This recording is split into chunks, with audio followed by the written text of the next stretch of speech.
Hi, my name is Hannah and I am the Vice President External at the Scarborough Campus Students' Union, and I'm joined here with Priyan Silva from the Green Party to discuss some issues and concerns that students are directly concerned about with the upcoming provincial elections happening on June 7th. So I'd just like to start by saying thank you for joining me, and we're interested in hearing your thoughts on these matters.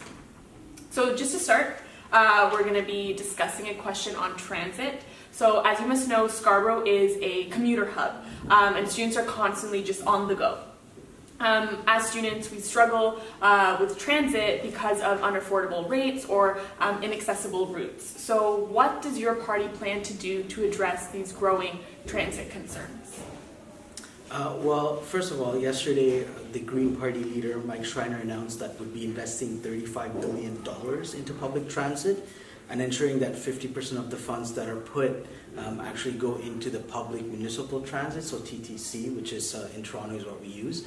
But also just understanding that every year $10.5 billion is used in public transit or in transportation. We want to make sure 80% of that is used for public transit. We want to ensure 15% are used for new roads. And we want to introduce a 5% usage for accessibility, so walking and cycling infrastructure, because I think that's the model that we really want to strive for. In terms of transit, specifically TTC, speaking with people who work there, they're having a difficult time with the fare transitioning from TTC to Presto. We want to ensure that transit stays public, that the procurement process ensures the communities are the ones that invest and that the infrastructure stays within communities. Specifically for students, I think we want to ensure that, as you said, Scarborough is not very accessible unless you have a vehicle. We can see all the sidewalks on one side of the street. So we want to make sure that we bring more cycling infrastructure for sure. And I think there's a big lead that people in higher dense areas like downtown Toronto, but also students are much more conscious and aware of their transportation options. I think the goal is to make sure more and more people stop using fossil fuel vehicles and transition into public transit. It's just better for the environment and it's more socially acceptable. Okay, well, thanks for sharing that. And so now I'm going to shift a bit over to the topic of healthcare, specifically international students. So up until 1996, international students were covered under the Ontario Health Insurance Plan, which is OHIP. Does your party plan on reintegrating these international students into OHIP? Well, I'll have to check with our policies on that specifically, but there are community organizations currently in Scarborough that if anybody walks in for healthcare, they will take care of you, no questions asked, and I can forward that information to you guys as well. But in terms of healthcare, the Green Party specifically is trying to address the mental health issue that we have. Whether that's international students or people living in our communities, I think that's something we really need to address. Students especially coming into this transitional part of our time as a species, we really need to be aware and be supportive of one another, and we want to invest $4.1 billion into that. Which is $2 billion more than anybody else is willing to put into it. Have an umbrella organization that ensures all those services are efficiently managed, because right now they're all working in different parts of the city doing different things, and they're much more effective when they work together collaboratively. So we want to get that umbrella organization going, and ultimately I think health and healthcare, it's not about pharmacare. We believe that majority of the issues drive from our access to healthy food. So if universities have access to healthy food that's local, that's organic, that, you know, if you're an international student or if you're a student that's from this part of the world, that you're able to access that without any barriers and ensure that you have a longer life, that, you know, and ultimately that's what we want in healthcare.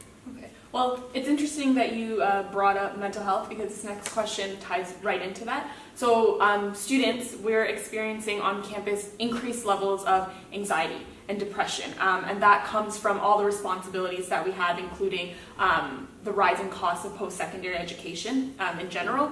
And so at the same time, our health services and our counseling services, they're being overwhelmed with extremely long wait times or understaffing or limited resources. What does your party plan to do to address this mental health crisis in post-secondary education? Yeah, it's kind of sad that we're seeing the people who have the most potential in our education system not getting those services. Right now, what we're trying to do is ensure that the services that specifically include mental health are in hubs that are closer to the people that need it. So right now, a lot of people, they go into hospitals and they reuse these services that really are not meant for mental health, and they kind of clog up that system. So those need to be shifted into the sites where it's needed most, like in schools, integrating it with the local health integration networks and health hubs that are currently popping up all over Ontario. So we want to ensure that that's available for everybody, and including in post-secondary sites. We understand that people who are currently taking on debt to get educated also need to have an economy that they can actually work in and pay off those debts. So we're working at it in both ends, not just the healthcare, but also giving the opportunity for young people to go into a workforce where their assets are needed, where they're welcome, where their ideas actually can get integrated as we transition into a 21st century economy. And we want to make sure that we do both the healthcare and give that optimism and help that they need as they get out. Yeah, no, it is essential that we address and plan for healthcare, access to healthcare, access to food services as well. So this next question pertains to food security. Studies have shown that there is an increased number of students that are accessing food centers and food banks both on campus and around in our communities. And the reality is just that with skyrocketing fees and rent, students are finding it much, much more difficult to access food in general. So this in turn has an impact on students' mental and physical well-being. What is your plan to address food insecurity both within our community and for students?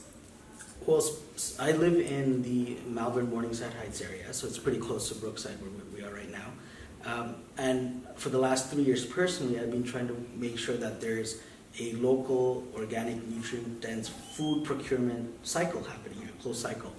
We have the green space in Scarborough. We want to utilize that, and we want to be a leader in that, because a lot of our health issues, a lot of our anxiety and depression is tied to the food that we eat and not getting the amount of nutrients that we require.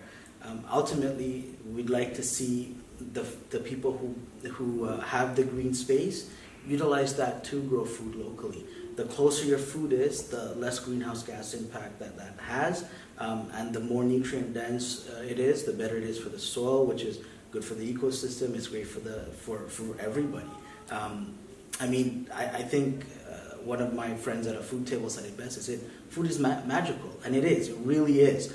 If we can work around food to ensure that people have access to it, we have the space. I think we need to do more. So that's something as a candidate in the Green Party I continually advocate for. Okay, thanks for sharing that. And so this last question pertains to students specifically, post-secondary education. So students in Ontario, we pay the highest tuition fees in the entire country. And because of that, we're graduating with mortgage-sized student loans and student debt. As a current undergraduate student, this is the reality that I experience on a day-to-day, and I will continue to.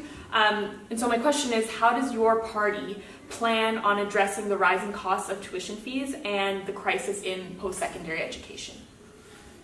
Ooh, okay, so this is not a discussion that that I've had, but I know there's a lot of talk with working at a federal level at the Green Party to ensure that tuition is either free, because we want to invest in education, we want to invest in our future. That's the smart thing to do. And having students come out with this much debt isn't really helping the economy, it isn't really helping the people, and it's a burden that honestly that isn't really required in the 21st century. So we're working, I know with the federal level, we're working on models that really alleviate that debt. We have had the talk about grants and how we utilize that, or just changing the model of education in general. It also starts off at the before post-secondary education, where if we can make it more efficient at the public level, then there are more abilities to have grants and monies available for people going into post-secondary, and that's just how we see that.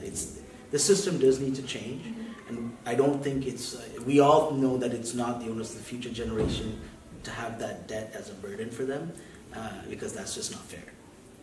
Okay. Well, thank you. It is important that students' issues and concerns be considered and be addressed with these upcoming provincial elections that are happening, as well as the actions that happen after June 7th. So thank you for sharing your thoughts and your insights and your plans. That is all that we have for right now. I can't give a shout out to anybody.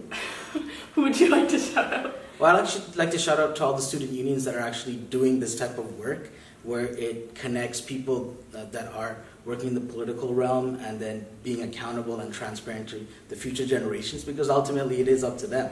And go out and vote, because you're the ones that have the voice, so please go vote.